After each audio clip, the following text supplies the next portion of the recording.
सुनो, centre of mass start किए थे ना, और उसमें हम लोग दो पार्टिकल का सिस्टम का सेंटर ऑफ मास की बात किया था, m1 m2, इसका सेपरेशन d। तो रूल्स क्या है, जब डिस्क्रीट सिस्टम हो, ऐसे कंटिन्यूअस सिस्टम में भी ये चीज़ यूज होगा। यदि सिस्टम डिस्क्रीट हो, मतलब बहुत सारे पार्टिकल्स है सिस्टम में, तो उस सिस्टम का सेंटर ऑफ मास का पोजीशन फाइंड करने के लिए एक सुटेबल कोऑर्डिनेट सिस्टम सेलेक्ट करना होगा। मतलब origin x y z axis, फिर उस सुटेबल कोऑर्डिनेट सिस्टम के अकॉर्डिंग उस पार्टिकल सब का कोऑर्डिनेट लिखोगे, ठीक है। और फिर ये जो एक्सप्रेशन था सेंटर ऑफ मास का एक्स कोऑर्डिनेट के लिए, sigma M I X I by total mass ना, Y C M sigma M I. तो डिस्क्रीट सिस्टम हो, यदि सिस्टम यदि डिस्क्रीट है तो बहुत इजीली आ जाता है। तो कुछ होगा इसमें क्वेश्चन डिस्क्रीट सिस्टम में। अब जैसे सुनो, एक अदर हम लोग इसमें किए थे, क्या पता चला था, इसमें सेंटर ऑफ मास का जो एक्स कोऑर्डिनेट आया था, हम लोग क्या किए थे, m1 को ओरिजिन मान लिए थे, और m1 और m2 के मिलाने वाले लाइन को x एक्सिस मान लिया था। तो m1 का कोऑर्डिनेट 0 0 ना, m2 का कोऑर्डिनेट d0, ठीक है। तो सेंटर ऑफ मास का x कोऑर्डिनेट आया था कितना, m2d by m1 plus m2, और y कोऑर्डिनेट कितना 0। तो इससे क्या पता चला, centre of mass lies on x axis, नहीं, centre of mass lies on x axis, क्योंकि x cm सिंपली आ रहा है, y cm 0 सर है क्या।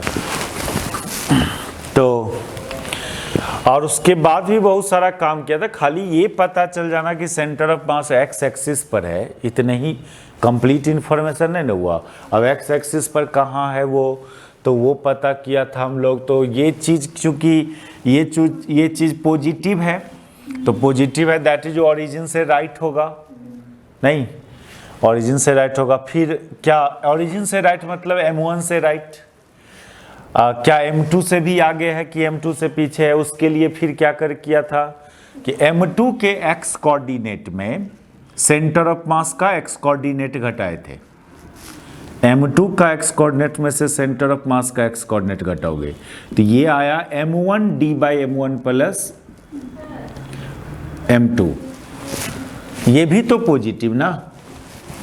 तो m2 के x कोऑर्डिनेट में से सेंटर ऑफ मास का x कोऑर्डिनेट घटा रहे और पॉजिटिव आ रहा है, यानी m2 आगे है कि सेंटर ऑफ मास आगे है, m2 आगे है। तो लास्टली क्या हुआ कि 10 centre of mass lies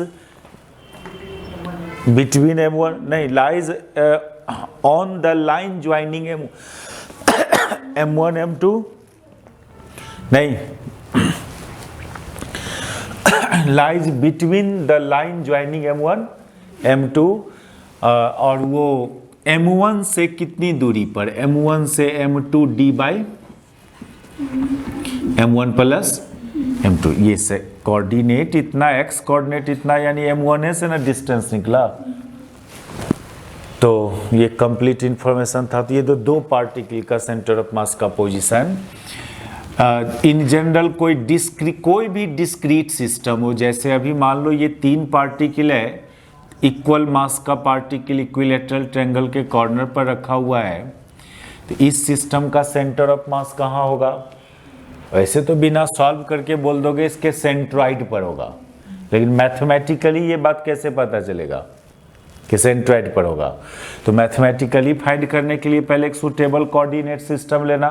suitable coordinate system में आप कोई वर्टिसेस को ही ओरिजिन मान लोगे, और कोई एक साइड को क्या कर लोगे, एक्स एक्सिस, फिर इधर वाई एक्सिस। ये काम आपका है, ये क्वेश्चन में मेंशन नहीं रहेगा कि कहाँ ओरिजिन लेना है, कैसे एक्स वाई एक्सिस मानना है, ये आपको अपने से सेलेक्ट करना होगा।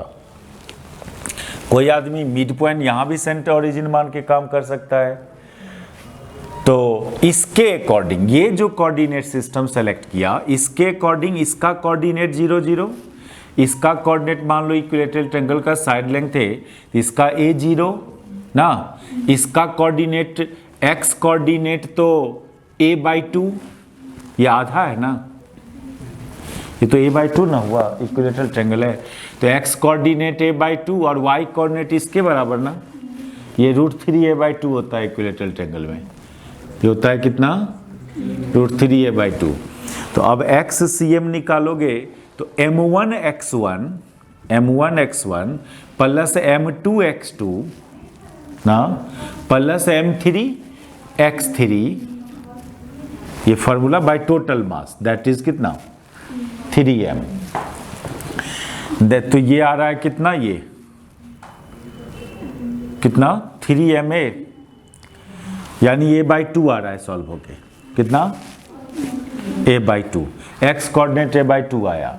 फिर y कोऑर्डिनेट निकालने चलेंगे, तो y कोऑर्डिनेट में m1y1 इसका y कोऑर्डिनेट भी 0 प्लस m2y2 उसका भी y coordinate 0, simply y coordinate इस पार्टिकल में है, तो ये √3a/2/3m, mm कैंसिल, ये 3 से, तो यानी a/2 √3 आएगा, ये कितना a/2 √3 आया। तो ये XY कोऑर्डिनेट निकला सेंटर ऑफ मास का, लेकिन इसके टर्म्स में आंसर नहीं होता है, क्योंकि ये तो आपके द्वारा सेलेक्ट किया गया ओरिजिन कोऑर्डिनेट सिस्टम पर आंसर आया है ना, तो डिफरेंट स्टूडेंट के अकॉर्डिंग ओरिजिन अलग होगा, तो ये XY कोऑर्डिनेट अलग अलग आएगा, इसलिए आंसर आपको लैंग्वेज में देना पड़ता है। तो लैंग्वेज में ढूंढे इस पोजीशन को हम लोग, ये जो पोजीशन आप फाइंड किए हो x coordinate a/2 and y coordinate a/2 √3, ये यहाँ ओरिजिन था, ये x एक्सिस था, इधर y एक्सिस, तो x कोऑर्डिनेट a/2 यानी इधर है ये, और y कोऑर्डिनेट a/2 √3 यानी मीडियन पर लाई कर रहा है centre of mass. Centre of मास कहाँ लाई करेगा, मीडियन पर। x कोऑर्डिनेट है a/2 और y कोऑर्डिनेट a/2 √3, तो हम लोग ज्योमेट्री से जानते हैं कि जो मीडियन होता है ना, सॉरी सेंट्रॉइड जो होता है ट्रायंगल का, वो उसका भी वो यहाँ से a/2 √3 हाइट पर होता है, मीडियन पर। सेंट्रॉइड का जो हाइट होता है साइड से, वो कितना a/2 √3 होता है,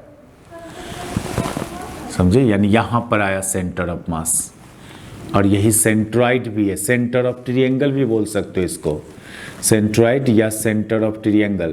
तो आंसर लैंग्वेज में देना होगा कि the centre of mass lies on, कहाँ लाइज ऑन सेंट्रॉइड, समझे। कोऑर्डिनेट फॉर्म आंसर नहीं देना है, कोऑर्डिनेट तो चेंज करते रहेगा ना अकॉर्डिंग टू ओरिजिन। तो ये डिस्क्रीट सिस्टम वाला, जब भी हो डिस्क्रीट सिस्टम, तो ऐसे ही बनाना, पहले एक सूटेबल कोऑर्डिनेट सिस्टम लेना, उस कोऑर्डिनेट सिस्टम के अकॉर्डिंग सबका कोऑर्डिनेट्स लिखना, फिर वो फॉर्मूला यूज करना XCM एंड YCM का। हम लोग मेनली करेंगे कंटिन्यूअस सिस्टम का सेंटर ऑफ मास। उतरना है, उतरिए।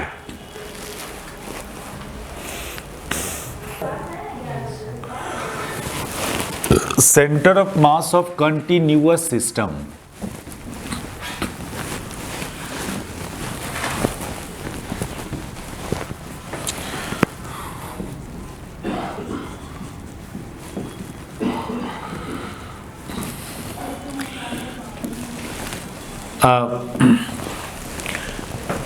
कंटिन्यूअस सिस्टम में पहले हम लोग को एक डेंसिटी टर्म्स को पहले जानना पड़ेगा। जब भी कोई चीज़ का डिस्ट्रीब्यूशन होता है, मास का डिस्ट्रीब्यूशन या चार्ज का डिस्ट्रीब्यूशन, तो वहाँ एक डेंसिटी डिफाइन करते हैं हम लोग।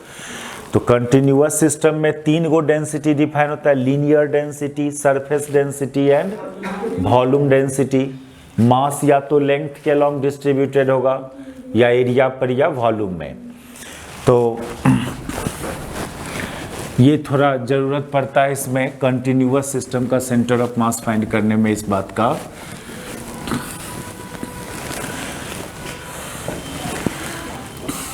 लीनियर डेंसिटी ऑफ मास,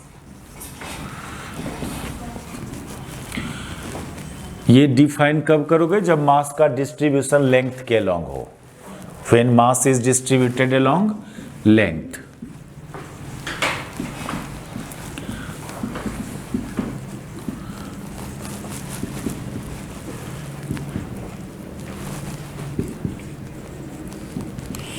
जैसे वायर हुआ, रिंग हुआ, ये सब केस में। और ये डिफाइन होता है lambda equal to mass per unit length, mass per unit length.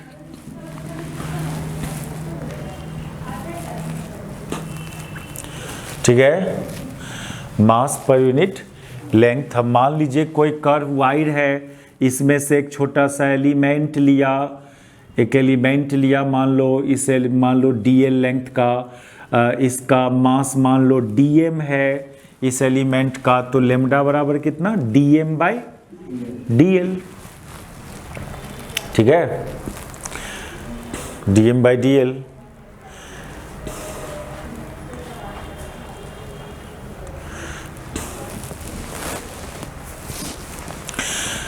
और मास का जो डिस्ट्रीब्यूशन भी होगा वो, आइए, अच्छा, एक uniform distribution and non uniform distribution. Uniform distribution में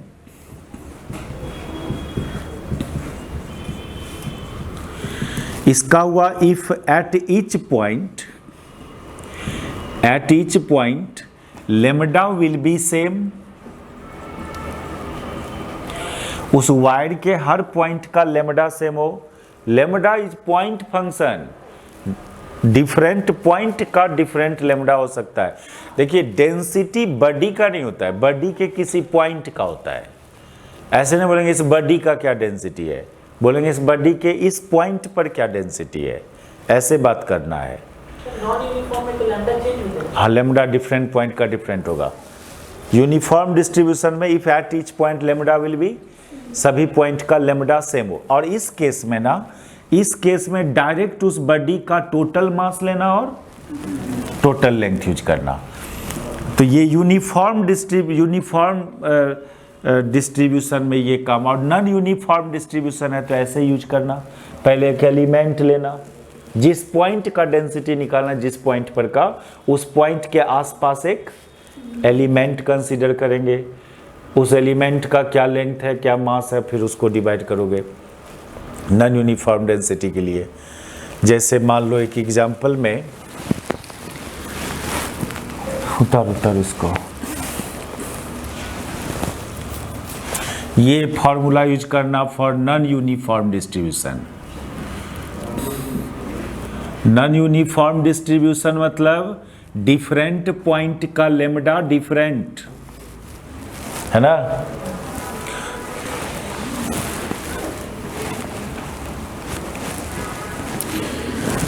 और सपोज कीजिए कि स्ट्रेट वायर है, स्ट्रेट वायर, इसका टोटल मास और टोटल लेंथ गिवन हो, टोटल मास और टोटल लेंथ गिवन है इस वायर का, और ये एक्स एक्सिस के लॉन्ग ओरिएंटेड है ये वायर। तो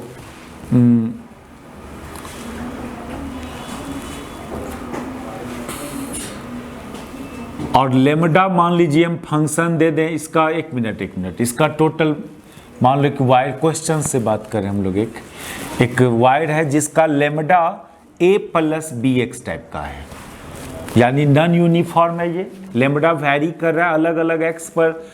यदि यहाँ पर ओरिजिन मान लें तो डिफरेंट एक्स पर डिफरेंट लेमडा, यानी नॉन यूनिफॉर्म डिस्ट्रीब्यूशन। तो बोलेगा कि इस रॉड का, इस वायर का मास क्या है, मास क्या होगा, टोटल मास क्या होगा।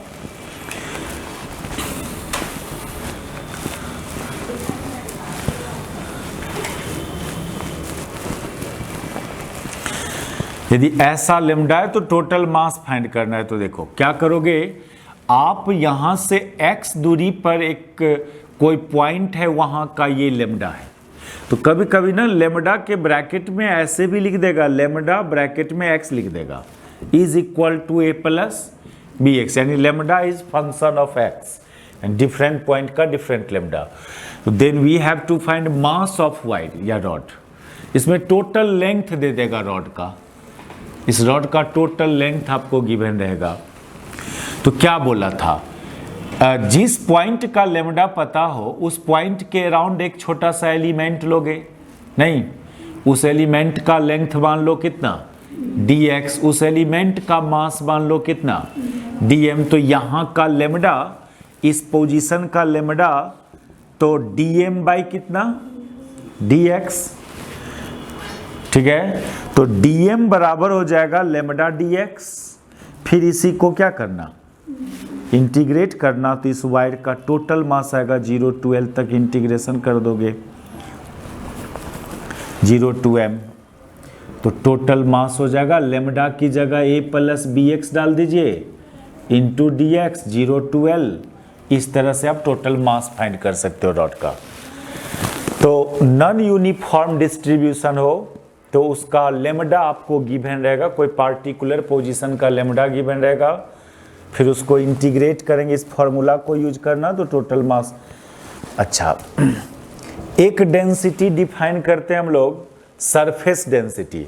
हाँ अच्छा, इसमें सुनिए, यदि एक रिंग है, ये यूनिफॉर्म रिंग है, यूनिफॉर्म रिंग, इसका रेडियस गिवन है और इसका टोटल मास m है, तो इसका लेमडा फाइंड करना हो तो यूनिफॉर्म के केस में m बाई एल बोले हैं ना, यानी m बाई कितना 2 पाई r। ये यूनिफॉर्म डिस्ट्रीब्यूशन है तो total mass by total length direct use करना लेमडा के लिए। उतारते चलना, उतारते।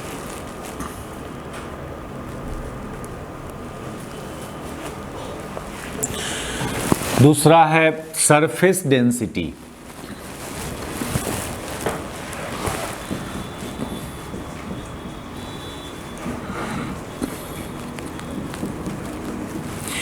इसकी बात करना जब मास का डिस्ट्रीब्यूशन एरिया पर हो।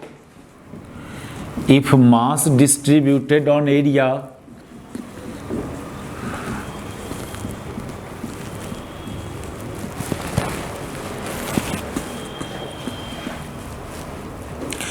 और इसको सिग्मा से डिनोट करते हैं इसको, और ये डिफाइन है मास पर यूनिट एरिया, मास पर यूनिट एरिया।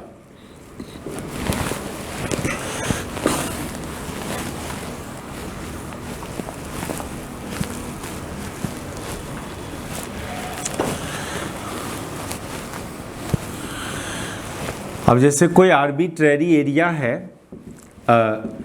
इसमें से कहीं पर एक एलिमेंट सेलेक्ट करना, एरिया में से एलिमेंट लेना होगा तो एक रेक्टेंगुलर शेप का एलिमेंट लिया जाता है। इसका एरिया मान लो dA, इसका मास मान लो इस एलिमेंट का dm।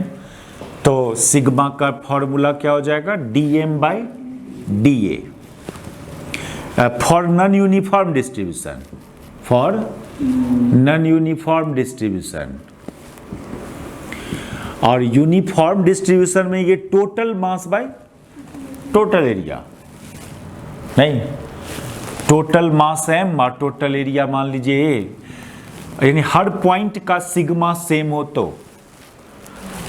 यूनिफॉर्म डिस्ट्रीब्यूशन मतलब हर पॉइंट का सिग्मा सेम। यानी कहीं से भी आप क्या करो ना, इक्वल अमाउंट का इक्वल एरिया का बहुत सारे एलिमेंट ले लो, इक्वल एरिया का, तो सब एलिमेंट का मास भी क्या होना चाहिए, सेम होना चाहिए। यदि सभी एलिमेंट का एरिया सेम है तो सब एलिमेंट का मास भी सेम, तो बोलेंगे सिग्मा यूनिफॉर्म है ना। और यदि एरिया सेम है डिफरेंट एलिमेंट का लेकिन मास सेम नहीं है तो बोलेंगे नॉन यूनिफॉर्म डिस्ट्रीब्यूशन। तो ये किसकी ज़रूरत पड़ता है, और इसमें हम लोग को जैसे अब एक यूनिफॉर्म डिस्ट्रीब्यूशन में मान लो एक सर्कुलर डिस्क है, circular disc, uniform circular disc,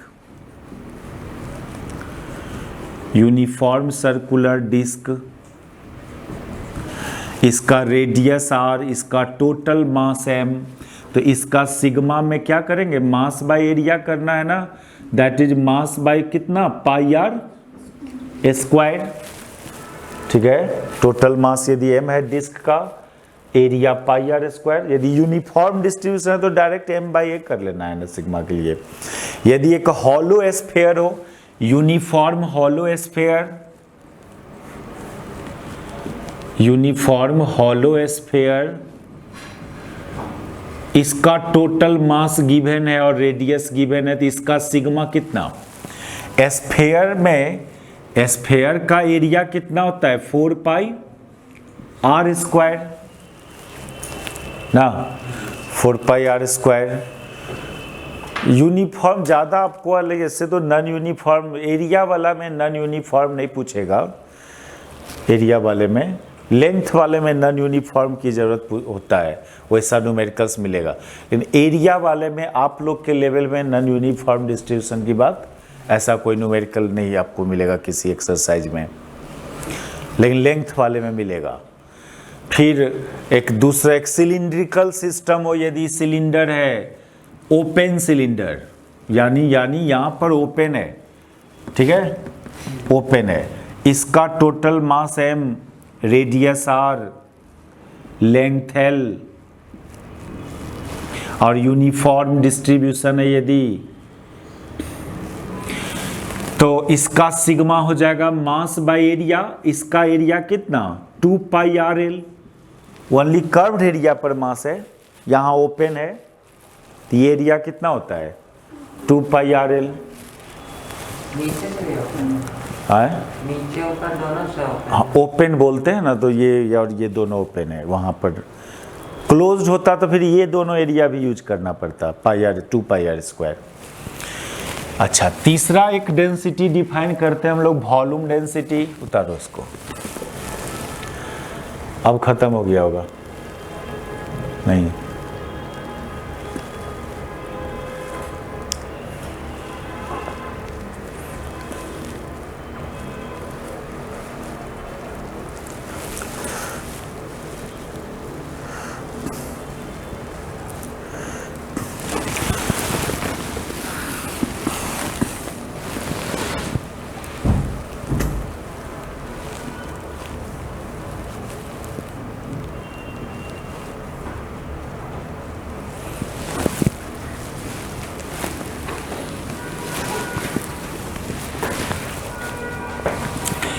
volume density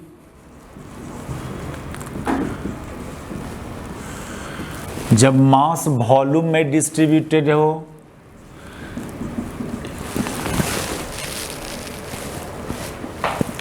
it is defined when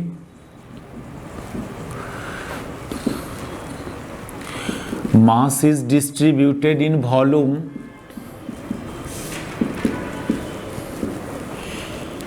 volume means जैसे सॉलिड सिलेंडर, सॉलिड स्फीयर, यही दो case. Such as solid cylinder, solid sphere,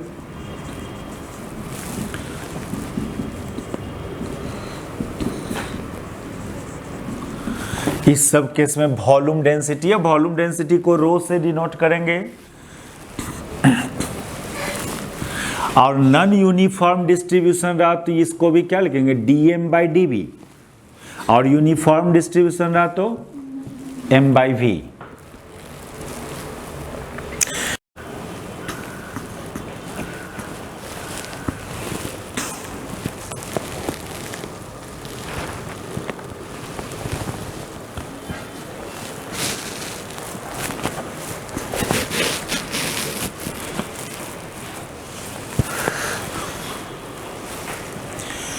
देखिए, कंटिन्यूअस सिस्टम का सेंटर ऑफ मास निकालने का जो रूल्स है, यहाँ भी आपको सुटेबल कोऑर्डिनेट सिस्टम और ओरिजिन सेलेक्ट करना होगा। लेकिन कोऑर्डिनेट नहीं लिखना है आपको, कोऑर्डिनेट से मतलब नहीं है, लेकिन सुटेबल कोऑर्डिनेट सिस्टम सेलेक्ट करना होगा। तो एक रूल्स थोड़ा सा हम यहाँ पर मेंशन कर दें, select a suitable coordinate system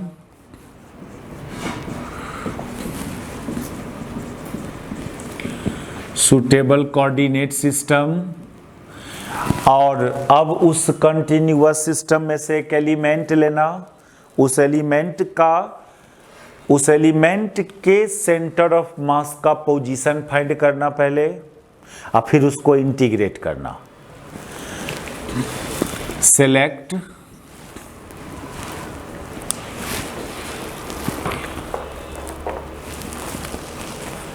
an element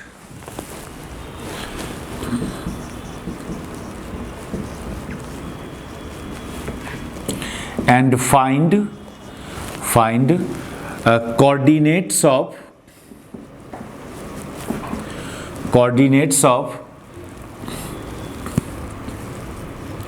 center of mass of this element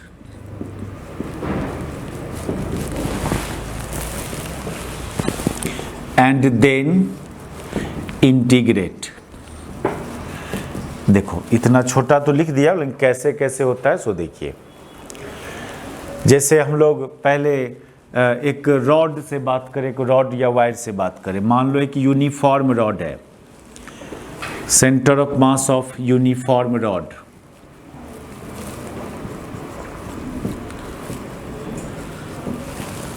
यदि एक यूनिफॉर्म रॉड है तो उस रॉड का आपको टोटल मास गिवन होगा, लेंथ गिवन होगा, या यदि टोटल मास गिवन नहीं है तो लेमडा गिवन होगा, हर किस पॉइंट का क्या डेंसिटी है वो गिवन होगा।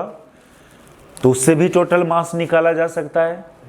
नहीं, अभी ये बलावक किया था ना, इंटीग्रेशन करके लेमडा dx ना, इससे भी टोटल मास निकाल सकते हो। यूनिफॉर्म है तब तो डायरेक्ट टोटल मास गिवन रहेगा आपको। इसका सेंटर ऑफ मास का पोजीशन फाइंड करना है। बिना फाइंड किए हुए हम लोग जानते हैं कहाँ होना चाहिए इसका सेंटर ऑफ मास, उसके अपना सेंटर पर। यानी इस पूरे रॉड का टोटल मास कॉन्सेंट्रेटेड कहाँ होगा, उसके अपना सेंटर पर। ठीक है, बिना सॉल्व करके, लेकिन मैथमेटिकली इस बात को लाना है कि यहीं आना चाहिए सेंटर ऑफ मास। तो इसके लिए हम बोला कि एक सूटेबल कोऑर्डिनेट सिस्टम सेलेक्ट करने। आप इस रॉड के इस एंड को ओरिजिन मान लो और रॉड जिधर ओरिएंटेड है उस दिशा में क्या, एक्स एक्सिस, ये आपका सूटेबल ओरिजिन होगा। कोई जरूरी नहीं है, आप रॉड के मिड पॉइंट पर भी ओरिजिन मान सकते थे, है ना। ये तो आपके चॉइस पर डिपेंड करता है कि कहाँ ओरिजिन मानते हो, कैसे कोऑर्डिनेट सिस्टम लेते हो। इसके बाद बोला इसमें से एक एलिमेंट लेना, कहीं पर ये कहीं पर एलिमेंट लेना, उस एलिमेंट का सेंटर ऑफ मास का कोऑर्डिनेट पता करना। उस एलिमेंट का कोऑर्डिनेट नहीं, उस एलिमेंट का सेंटर ऑफ मास का कोऑर्डिनेट। समझे? इस एलिमेंट का मास, ये एलिमेंट कितना थिकनेस का लिया, मान लो dx थिकनेस का लिया, इसका अपना मास है कितना, dm। तो एक बात बताइए, कोई रॉड या वायर में से एक टुकड़ा लोगे तो टुकड़ा एक पार्टिकल की तरह बिहेव करेगा। कैसा बिहेव करता है? पार्टिकल की तरह। एक पार्टिकल का सेंटर ऑफ मास वहीं होता है जहां पर वो पार्टिकल खुद है। ये समझे बात?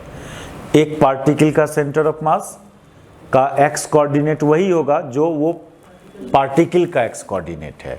तो इस टुकड़ा का एक्स कोऑर्डिनेट भी एक्स हुआ, इस टुकड़ा का सेंटर ऑफ मास का भी एक्स कोऑर्डिनेट कितना हुआ, एक्स ही हुआ, क्योंकि ये टुकड़ा एक पार्टिकल है। ठीक है, तो हम लोग यहां पर सेंटर ऑफ मास को डी एक्स सी एम माने, इस टुकड़ा के सेंटर ऑफ मास को डी एक्स सी एम माने। तो देखो d m into x by क्या,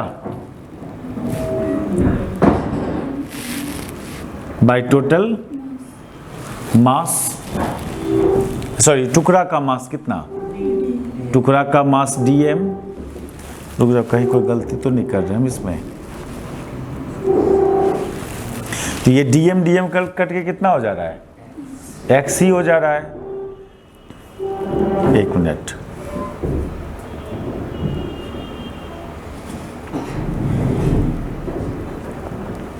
ठीक है।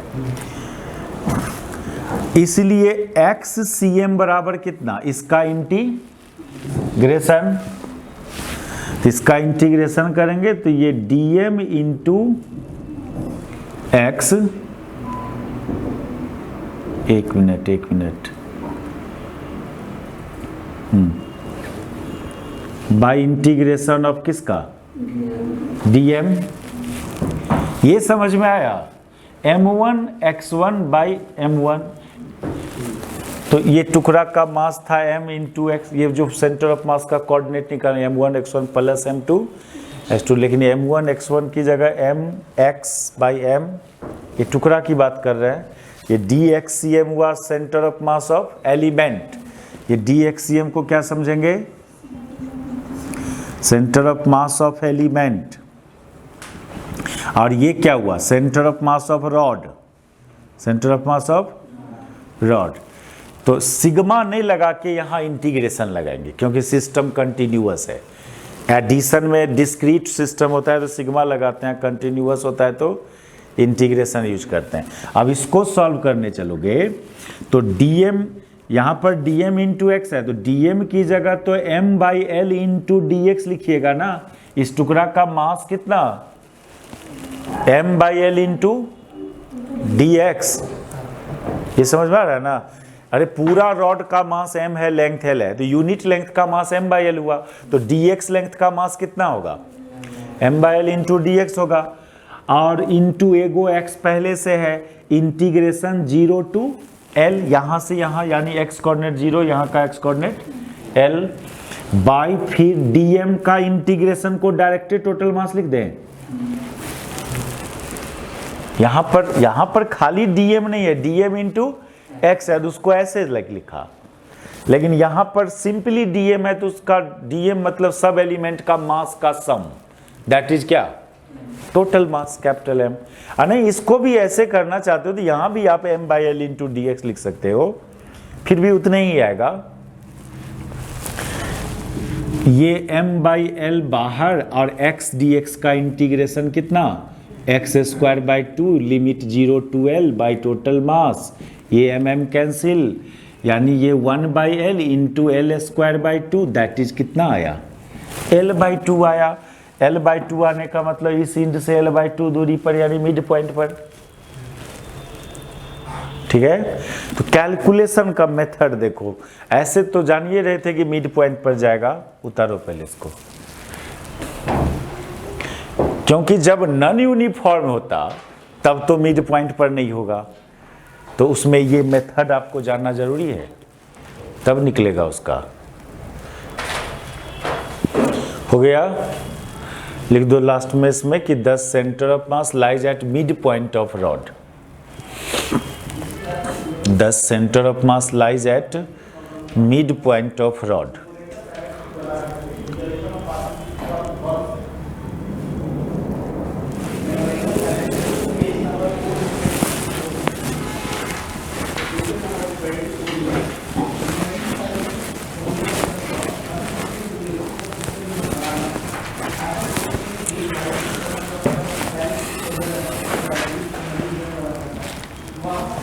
एक क्वेश्चंस लिखिए, the linear density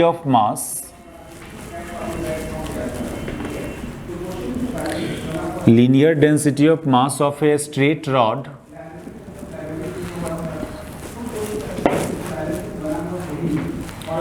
varies as lambda बराबर a plus bx। Find position of centre of mass of rod,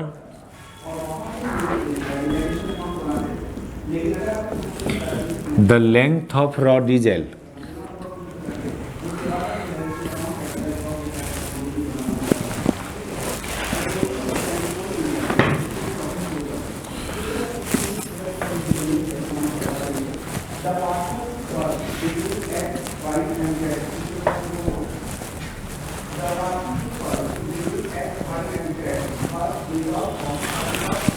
process यही है कि ये जो एक रॉड है आपके पास, ये नॉन यूनिफॉर्म रॉड अभी बोल रहा है ना? तो सुटेबल ओरिजिन लो, सुटेबल ओरिजिन इस रॉड के लेंथ के अलोंग एक्स एक्सिस। पहले फिर एक क्या करना होगा, एक एलिमेंट लेना होगा कहीं पर, मान लीजिए एक्स दूरी पर, इसका अपना मास dm। ठीक है, तो dm तो हो जाएगा कितना के बराबर? लेमडा dx के बराबर ना। लेमडा बराबर dm बाई dx, तो dm बराबर लेमडा dx। तो आप जानते हो XCM का क्या फॉर्मूला, integration of DM into x by क्या, इंटीग्रेशन ऑफ DM। रॉड के केस में, रॉड या वायर के केस में ये फॉर्मूला यूज करोगे सेंटर ऑफ मास का एक्स कोऑर्डिनेट के लिए, ठीक है। ऐसे किसी भी केस में सुनो, जरूरी नहीं रॉड वायर के केस में, एरिया पर भी डिस्ट्रीब्यूशन होगा वॉल्यूम में, तब भी यही फॉर्मूला यूज होगा। लेकिन हर केस में डीएम निकालने का, तो यहाँ पर लेंथ के अलॉन्ग डिस्ट्रीब्यूटेड है तो dm lambda into dx, area पर डिस्ट्रीब्यूटेड होगा तो डीएम की जगह सिग्मा इंटू डीए, वॉल्यूम में डिस्ट्रीब्यूशन होगा तो डीएम की जगह रो इंटू डीवी, ये चीज चेंज करते रहेगा। फॉर्मूला यही यूज होगा ऑलवेज, मास एरिया पर हो, लेंथ के अलॉन्ग हो, वॉल्यूम में हो। तो डीएम की जगह lambda dx into x integration 0 to L, नीचे भी lambda dx 0 to L, lambda का वैल्यू डालोगे a प्लस बी एक्स ना into x d x 0 to L by, फिर यहाँ पर भी a plus B x into d x 0 to L। अब इसको सॉल्व करना, समथिंग आएगा L के टर्म्स में, यानी यहाँ पर मिड पॉइंट पर नहीं जाएगा, कहीं अदर जगह होगा centre of mass. Y coordinate निकालने की जरूरत ही नहीं है, centre of mass lies on x axis, है ना, क्योंकि एलिमेंट जो ले रहे हो उस एलिमेंट में कोई वाई कोऑर्डिनेट एग्जिस्ट, तो एलिमेंटे में वाई कोऑर्डिनेट एग्जिस्ट नहीं कर रहा है, तो पूरे सिस्टम में भी सेंटर ऑफ मास में वाई कोऑर्डिनेट नहीं होगा। ये तो एक रॉड था, ठीक है। अब a number of rod so wide हो, एक ऐसा सिस्टम जिसमें ए नंबर ऑफ वाइड है रॉड है। ये जो रॉड है इसको कुछ एंगल पे रखते हैं तो कर रहे हैं, वो भी कर रहे हैं, वो भी कर रहे हैं। पहले स्ट्रेट वाला देखिए एक ठो और, अच्छा देख लो, पहले जो पूछ रहे हैं, पहले जो पूछ रहे हैं वही हम कर देते हैं। जैसे मान लो सेमी सर्कुलर वाइड है ना, उसका सेंटर ऑफ मास देखिए,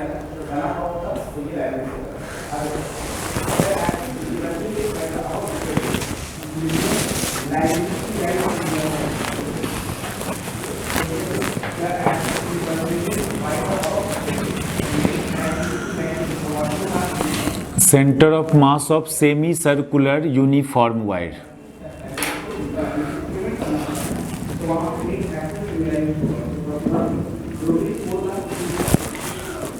इसमें उस वायर का लेमडा गिवन हो या नहीं तो टोटल मास गिवन हो, रेडियस गिवन हो, ये सब इंफॉर्मेशन पता होना चाहिए। मान लो लेमडा गिवन है,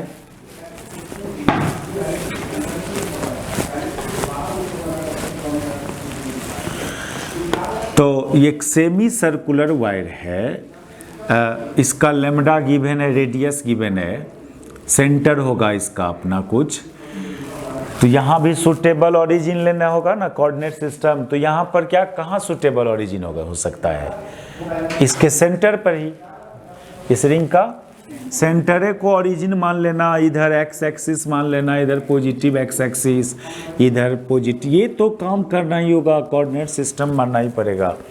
इसके बाद आप कहीं से क्या करोगे, एक एलिमेंट सेलेक्ट करोगे, नहीं मान लो यहाँ पर एक एलिमेंट ले रहे हो डीएल लेंथ का, लेकिन इस एलिमेंट का अपना एक एंगुलर पोजीशन भी डिफाइन होगा, इस एलिमेंट का एक एंगुलर विड्थ डिफाइन होगा डी थीटा, समझे। ये डीएल तो लीनियर विड्थ हुआ एलिमेंट का, डी थीटा हुआ एंगुलर विड्थ। तो इस एलिमेंट का सेंटर ऑफ मास का पहले x coordinate and y coordinate निकालें हम लोग, फिर उसको इंटीग्रेट करेंगे। तो एलिमेंट का सेंटर ऑफ मास का एक्स वाई कोऑर्डिनेट के लिए ये एलिमेंट का यहां से एक परपेंडिकुलर ड्रॉ कर दूं, तो ये दूरी इस एलिमेंट का सेंटर ऑफ मास का एक्स कोऑर्डिनेट हुआ और ये दूरी इस एलिमेंट का सेंटर ऑफ मास का वाई कोऑर्डिनेट हुआ। देखो बोलने का तरीका सुनो, हम ये नहीं बोल रहे हैं कि ये दूरी इस एलिमेंट का कोऑर्डिनेट हुआ, वो भी सही बात है यहाँ पर, ये दूरी उसका सेंटर ऑफ मास का भी कोऑर्डिनेट है, क्योंकि element behaves as a particle. ठीक है, तो ये दूरी कितना होगा, ये रेडियस है r, तो ये r cos थीटा हो जाएगा ना, और ये दूरी कितना r sin थीटा हो जाएगा। तो अभी हम लोग पूरे सिस्टम का सेंटर ऑफ मास का एक्स कोऑर्डिनेट के लिए क्या फार्मूला बोला था आपको, ये फार्मूला बोला था ना, ये बोला था। तो यहाँ पर dm की जगह तो लेमडा dl लिख दोगे, लेमडा dl, यदि उस वायर का डेंसिटी लेमडा हो तो लेमडा dl। ठीक, ये समझ में आया, dm की जगह उस वायर का लेमडा मान लो गिवन है, और यूनिफॉर्म है तो लेमडा हर जगह का सेम होगा, इनटू एक्स, एक्स की जगह कितना r cos theta by dm, dm मतलब लेमडा dl। अब इंटीग्रेशन का लिमिट क्या रखेंगे, थोड़ा और आगे चलो तब पता चलेगा। dl की जगह क्या रख दोगे, dl की जगह ये ज्योमेट्री में होता है ना, एंगल बराबर आर्क बाय रेडियस, नहीं तो dl बराबर कितना r d थीटा। तो यहां से लेमडा को बाहर कर लेना, यहां से भी लेमडा को, क्योंकि यूनिफॉर्म है, यूनिफॉर्म है तो इस लेमडा को काट दो बाहर लेकर के। ऊपर पर सिंपली आ रहा है r cos थीटा और dl की जगह कितना r d थीटा, नीचे r d theta simply dl की जगह। अब आप वेरिएबल देख रहे हैं थीटा है, तो थीटा का वेरिएशन 0 डिग्री टू कितना पाई ना, नहीं यहां से यहां तक ना आना है आपको, ये सब एलिमेंट को लेना है ना, तो थीटा 0 टू पाई जाना होगा, 0 टू पाई। ये r एगो r भी कैंसिल होगा, तो एक r ऊपर, और cos थीटा का इंटीग्रेशन कितना sin थीटा, नहीं limit 0 to pi by theta, d theta का इंटीग्रेशन थीटा 0 टू पाई, ये हो गया r sin पाई, हाँ ठीक है ठीक है ठीक है, sine pi minus sine 0 by theta, theta मतलब पाई, ये तो 0 न हो गया, साइन पाई भी 0 और साइन 0 भी 0, यानी सेंटर ऑफ मास का एक्स कोऑर्डिनेट क्या आया 0 आया, यानी centre of mass lies on y axis, कहीं पर वाई एक्सिस पर। अब वो कहाँ पर है वो चले निकालने, YCM, पहले उतारिए इसको। तो चूंकि XCM 0 आया, that is centre of mass lies on y axis. अब वाई एक्सिस पर कहाँ, तो चलो YCM, ऐसे ही YCM फाइंड करने।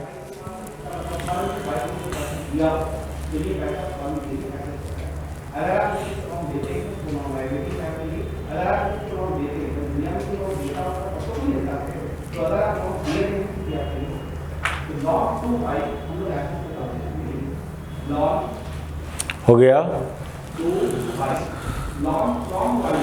YCM के लिए इसी में क्या करोगे, यहाँ पर YCM लिखो और यहाँ पर क्या लिखोगे y कोऑर्डिनेट, और y कोऑर्डिनेट की जगह क्या लिखिएगा, यहाँ r sin थीटा लिखिएगा, नहीं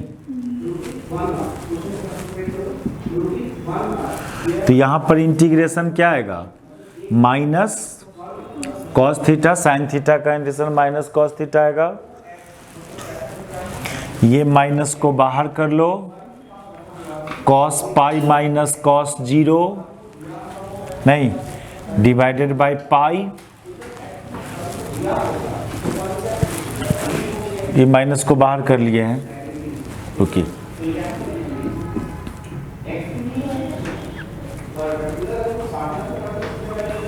एगो माइनस है बाहर में, ये माइनस को बाहर किया,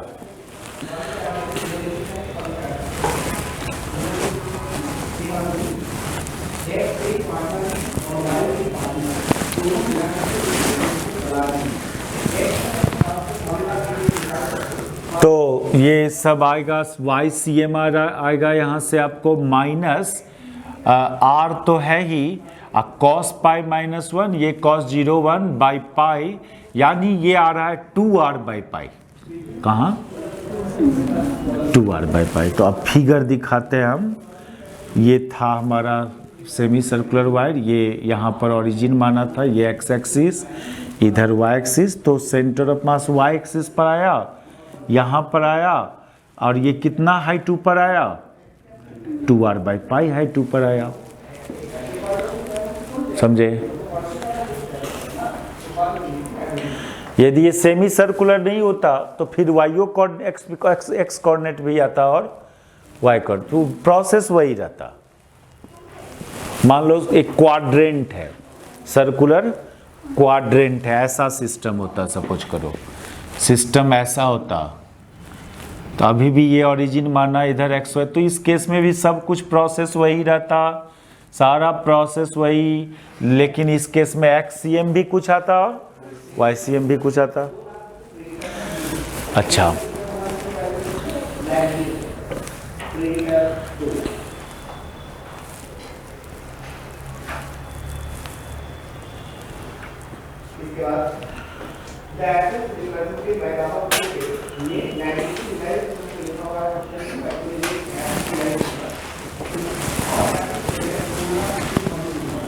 मिटावे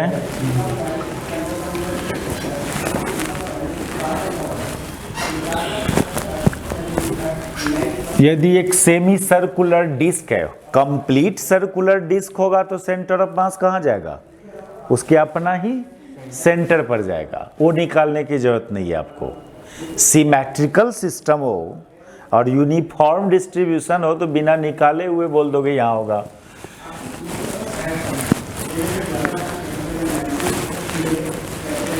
तो ये सब रिजल्ट तो डायरेक्ट याद रखना, कंप्लीट सर्कुलर वायर हो।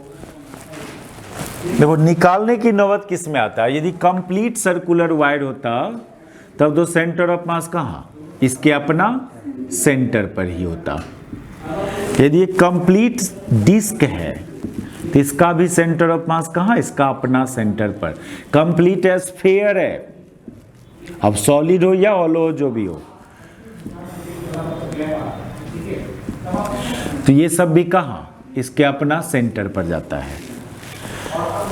लेकिन यदि सेमी सर्कुलर डिस्क हो, centre of mass of semi circular disc,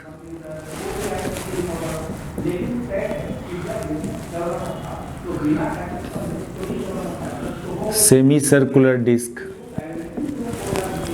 तो इसमें भी वही मेथड एडॉप्ट होगा। ये डिस्क है, सेमी सर्कुलर डिस्क, इसका सिग्मा गिवन होगा, और यूनिफॉर्म डिस्क, क्या नॉन यूनिफॉर्म वाला आप लोग के लेवल में वो बहुत बड़ा कैलकुलेशन हो जाता है। सेमी सर्कुलर यूनिफॉर्म,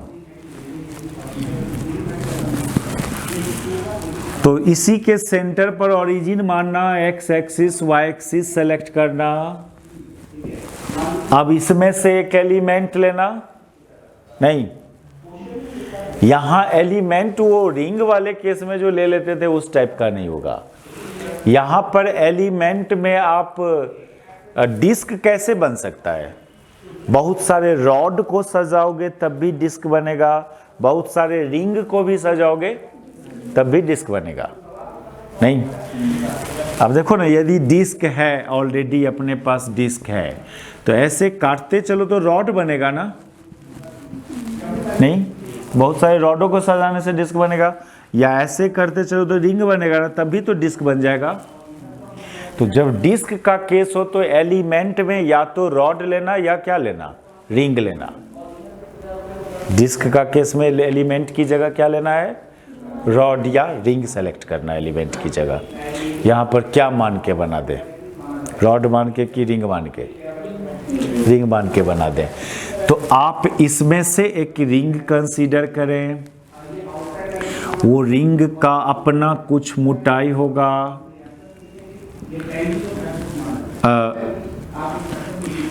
सपोज करो ये एक जो रिंग कंसीडर कर रहे हो आप, इस रिंग का रेडियस सपोज करो ये एक एलिमेंट है, ये वाई हाइट पर इसको मान लो, इसका रेडियस को y मान लिया, या एक काम कीजिए ना, ठीक है, और ये थिकनेस को dy। तो इस रिंग का सेंटर ऑफ मास तो जानते हो ना, यहां पर होता है 2y/π। कितना? 2y/π। तो रिंग का सेंटर ऑफ मास जो होता है ये तो y है, और ये हाइट कितना? 2y/π। y coordinate of centre of mass of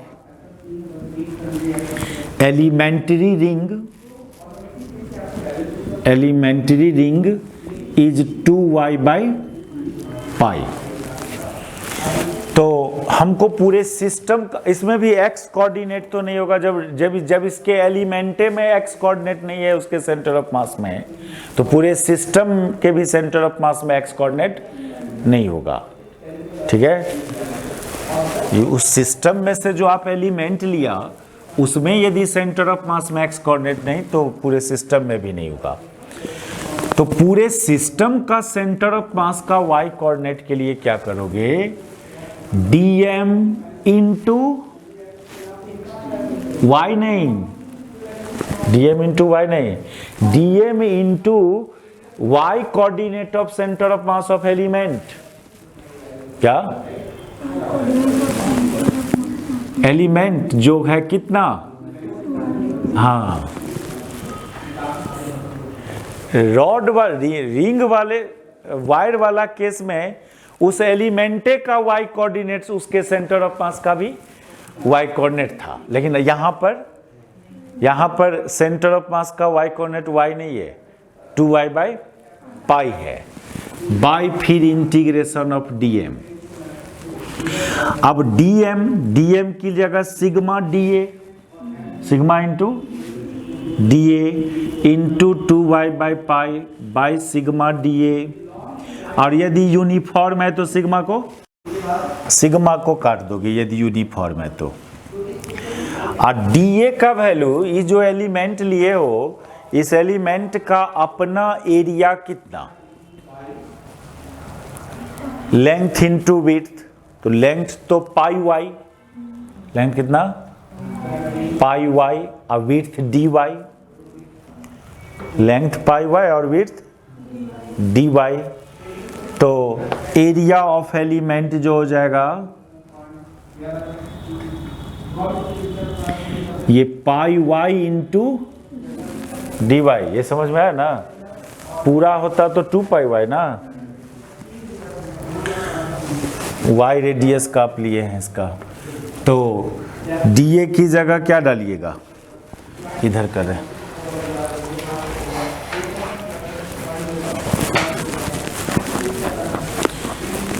तो ये हो जाएगा dA की जगह pi y dy into 2y/π, by नीचे पाई वाई dy सिंपली।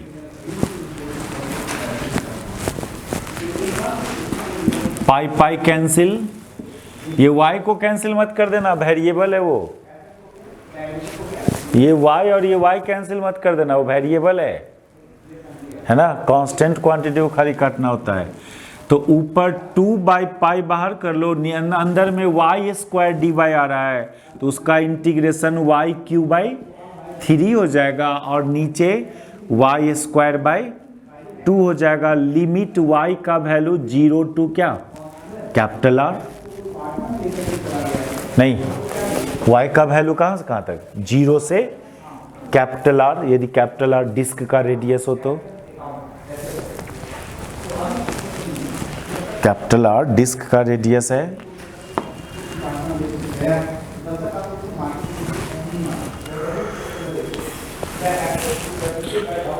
तो ये आ जाएगा आपको डिस्क का सेंटर ऑफ मास। हो जाएगा, सॉल्व कर लेंगे ना इसको। एक ये r² आएगा, ये r³ आएगा, तो फिर एक ठो r² कैंसिल कर ला।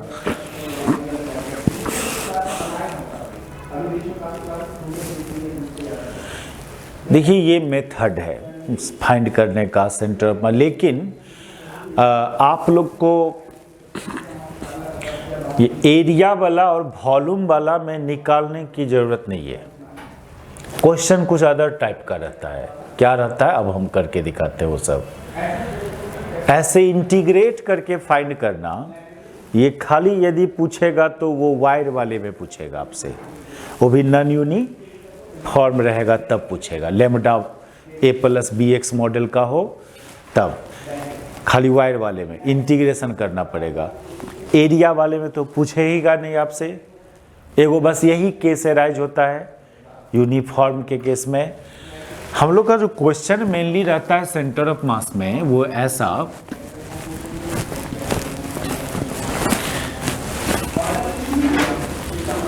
लिखो, टॉपिक लिखो तो centre of mass of A system, center of mass of a system containing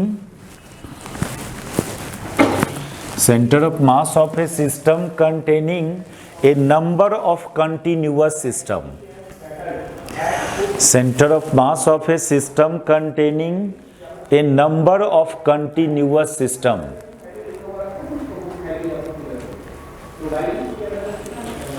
यानी एक ऐसा सिस्टम जिसके अंदर बहुत सारे कंटिन्यूअस सिस्टम है।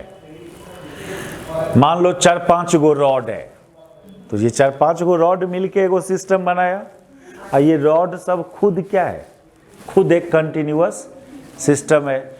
तो जैसे कि इसमें मान लो कि 4 गो रॉड है, equal length and equal mass का, equal length and equal mass का ये 4 गो रॉड है, LM सबका मास, और तो ये स्क्वायर शेप में रखा हुआ है। तो इस सिस्टम का सेंटर ऑफ मास बताइए, है ना। तो इस केस में क्या करना, इसमें रूल्स ये है कि in this case each continuous system is treated as a point mass. सब कंटिन्यूअस सिस्टम को एक पॉइंट मास मानना। In this case, each continuous system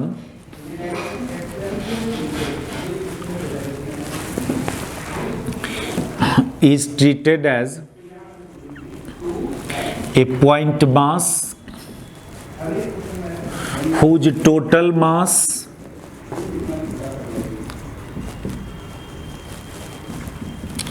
is to be concentrated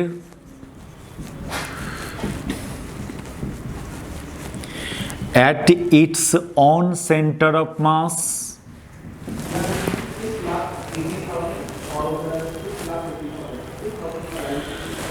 in this way we have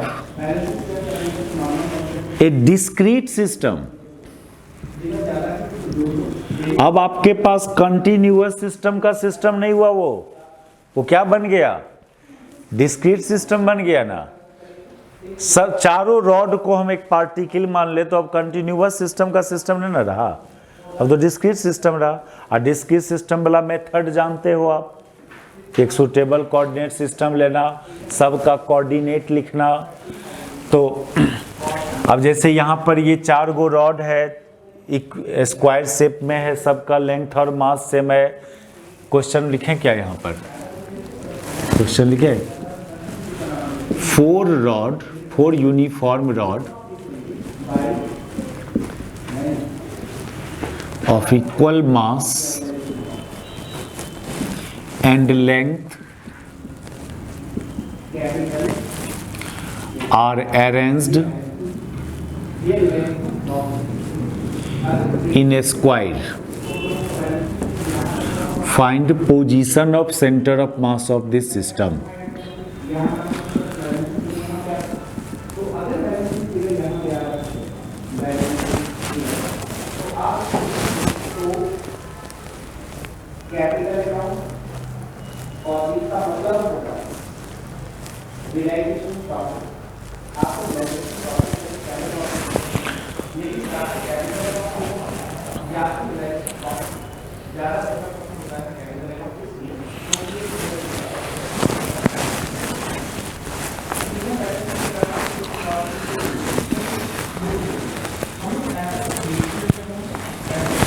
देखो, तो suitable coordinate system लेना, x Y axis मानना, ये काम तो सब क्वेश्चन में करना है।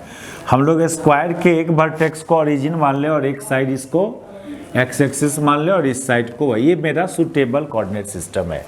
जरूरी नहीं है कि ऐसे ही मानोगे, आप कहीं भी ले सकते हो, है ना, वो तो दिख जाएगा कहाँ मानना चाहिए। अब इसके बाद क्या बोले हैं, इस चारों रॉड को एक पॉइंट मास मानने बोले हैं। नहीं, उसका टोटल मास को कहाँ रखना, उसके अपना सेंटर ऑफ मास पर रखना। भूल जाओ कि ये रॉड था, मान लो कि क्या है, ये पार्टिकल है, यहाँ है उसका टोटल मास मिड पॉइंट पर ना। यूनिफॉर्म रॉड होता है तो उसका अपना सेंटर ऑफ मास कहाँ, मिड पॉइंट। इस रॉड को भूल जाओ कि रॉड था, एक पार्टिकल है, इसको भी एक पार्टिकल समझ लो, इसको भी एक पार्टिकल समझ लो। अब आपके पास कंटिन्यूअस सिस्टम का सिस्टम नहीं है, ये पार्टिकल का सिस्टम है। इसका कोऑर्डिनेट कितना, l/2 0, इसका कोऑर्डिनेट कितना, l/2, इसका कोऑर्डिनेट l/2l, इसका कोऑर्डिनेट 0l/2। तो सेंटर ऑफ मास का x coordinate m × l/2 plus m × l plus m × l/2 plus m × 0/4m। कितना आएगा ये, l/2 आएगा। सॉल्व करोगे तो क्या आएगा, l/2 आएगा। सिमिलरली YCM भी निकालने जाओगे तो l/2 ही आएगा। यानी सेंटर ऑफ मास कहाँ गया, कहाँ गया सेंटर ऑफ मास, इस स्क्वायर के सेंटर पर गया। कहाँ गया, ये कोऑर्डिनेट तो यही ना बता रहा है, that is centre of mass lies on कहाँ, सेंटर ऑफ ए स्क्वायर।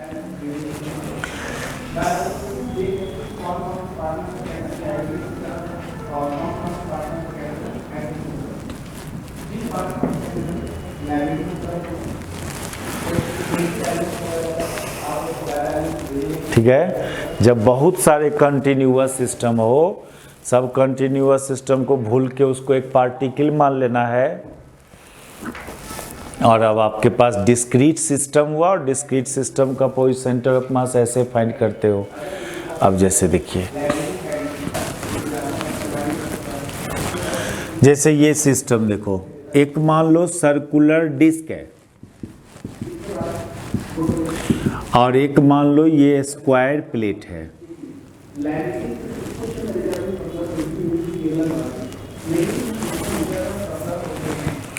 समझे, दोनों सेम मटेरियल का बना हुआ है, सेम मटेरियल का और यूनिफॉर्म है, तो सिग्मा दोनों का क्या होगा, सेम होगा। सेम मटेरियल का बना हुआ होगा तो सिग्मा दोनों का सेम होगा। तो इसमें इस स्क्वायर का साइड लेंथ l है, जबकि इसका रेडियस l है। तो इस सिस्टम का सेंटर ऑफ मास कहाँ होगा, सेम मटेरियल का है, मटेरियल दोनों का सेम है, डेंसिटी दोनों का सेम है, सिग्मा। क्वेश्चन लिखिए। दोनों मीट किया, क्या, दोनों मीट किया नहीं, डेंसिटी सेम है ना, मास सेम है ना दोनों का। लिखिए, we have a circular plate and a square plate kept as shown in figure,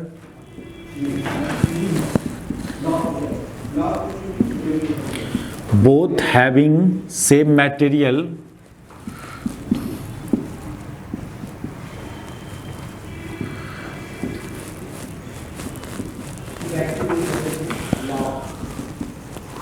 find position of center of mass। देखो, ये बात ठीक है कि इसका सेंटर ऑफ मास इसके अपना सेंटर पर और इसका सेंटर ऑफ मास इसके अपना सेंटर ऑफ मास पर, ये तो ठीक, ये बात तो सही है। इसको O1 मान लें, इसको इसके सेंटर को O2 मान लें, तो इसके टोटल मास को कहाँ रखेंगे? O1 पर रखेंगे और इसके टोटल मास को O2 पर रखेंगे और इसके बीच का सेपरेशन कितना होगा? 2L/3। ये L है तो ये L/2 हुआ ना, ये L/2 हुआ और ये L हुआ, तो टोटल कितना? सॉरी 3L/2, हाँ 3L/2 ये सेपरेशन हुआ। तो अब हमारे पास दो पार्टिकल समझें, दो पार्टिकल का ये सिस्टम है जिसके बीच का सेपरेशन 3L/2, लेकिन मास तो दोनों का निकालना होगा ना, m1 m2। तो मास निकालने के लिए सिग्मा दोनों का सेम है, sigma is same for both, क्योंकि सेम मटेरियल का बना हुआ है। तो इसका मास कितना हो जाएगा? इसका m1 मान लो डिस्क का mass, mass of disc, mass of disc ये हो जाएगा कितना? पाई L² इंटू सिग्मा, नहीं एरिया इंटू डेंसिटी ना मास होता है। उसका मास कितना हो जाएगा? m2, mass of square plate कितना? Sigma into L²। नहीं, अब हम लोग पिछले क्लास में दो पार्टिकल m1 m2 हो तो इसका सेंटर ऑफ मास कहाँ जाएगा? m1 से, यहाँ पर मान लो सेंटर ऑफ मास है तो ये क्या होता था? m2d/m1 प्लस m2 होता था ना। नहीं, m1 से दूरी निकालना है तो m2d/m1 प्लस m2, m2 से दूरी निकालना है तो m1d/m1 प्लस। तो ये जान रहे हैं m1 m2 निकाला हुआ है।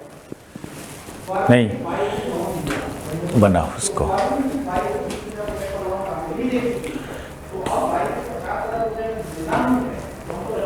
सुनो, हम लोग अब नेक्स्ट क्लास में जो इसमें करेंगे, अभी कोई होगा प्लेट उलेट होगा, उसमें से कुछ काट के हटा दिया या उसमें कुछ ऐड कर दिया तो सेंटर ऑफ मास क्या होगा वो पता करेंगे। आप लोग तब तक बुक निकालो।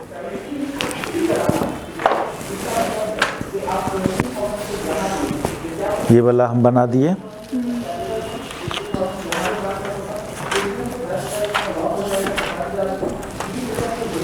सॉल्व में भी बनाना, 1 बनाना सॉल्व का, 2 बना सकते हो सॉल्व का, 3 बना सकते हो, ठीक है।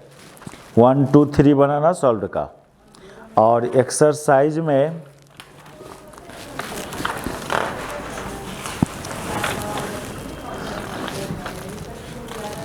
ये भी बनाया ना इस मॉडल का। एक्सरसाइज में ना आप लोग को बनाना है 4 नंबर तक। कहाँ तक? 4 तक।